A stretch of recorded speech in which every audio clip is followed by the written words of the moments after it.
जिंदाबाद जिंदाबाद जिंदाबाद जिंदाबाद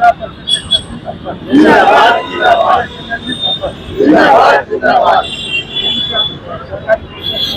जिंदाबाद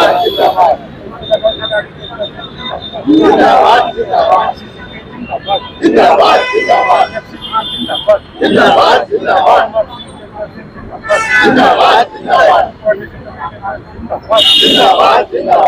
माझ्या मागे पेन्शन धारक हे उभे आहेत आणि आपण आज त्यांच्याशी प्रश्न करत आहोत. सर, आज संविधान चौकामध्ये तुमचं आंदोलन सुरू आहे आणि तुमची मागणी काय आहे? परिचय द्या.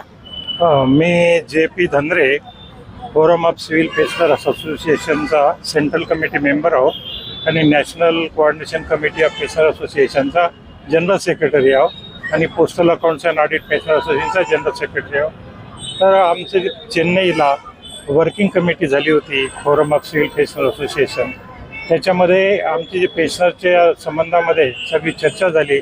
आपले इश्यूज काय आहे, तर मुद्दा असा आमचा आहे की सरकारने व्हॅलिडेशन ॲक्ट पास केलेला आहे. तो मार्च 25मध्ये पास केलेला आहे आणि त्याच्यामध्ये जे नवीन वेतन आयोगानुसार फिक्सेशन होणारे पेन्शनर आहेत आणि आधीचे पेन्शनर आहे याच्यामध्ये तफावत राहणार आहे.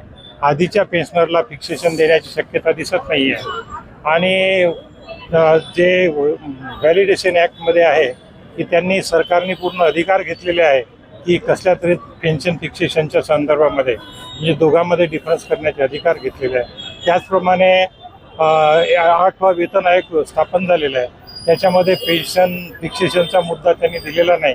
याचा अर्थ असा की पेन्शन फिक्सेशन होईल की नाही याची काही शाश्वती नाही आणि त्यासाठी आम्हाला ह्या रस्त्यावर उतरणं आवश्यक आहे आणि ते झालेलं आहे.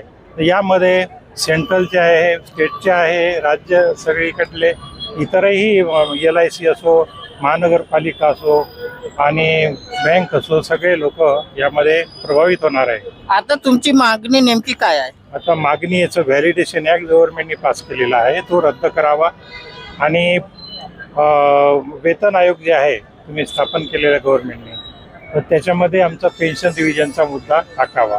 ह्या 2 प्रमुख मागण्या आहेत आणि इतरही मागण्या आहेत. आमच्या टोटल 11 मागण्या आहेत.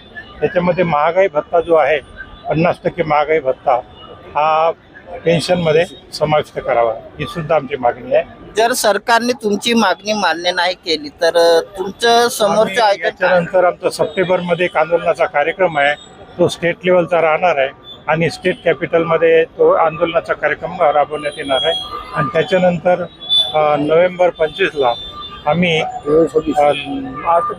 March two parliament Lok Sabha Rajya Sabha जे आहे संसद त्यावर आम्ही मोर्चा नेणार आहोत आणि जंतर मंतरला आम्ही एकत्र येणार आहोत. त्यानिमित्तानं असा एक कार्यक्रम आहे आणि जर आमच्या मागण्या मंजूर नाही झाल्या तर नंतर आम्ही पुढची दिशा ठरवू कशा तऱ्हेनं आम्हाला रस्त्यावर येणे कार्यक्रम राबवायचे. असं ठीक आहे. जिंदाबाद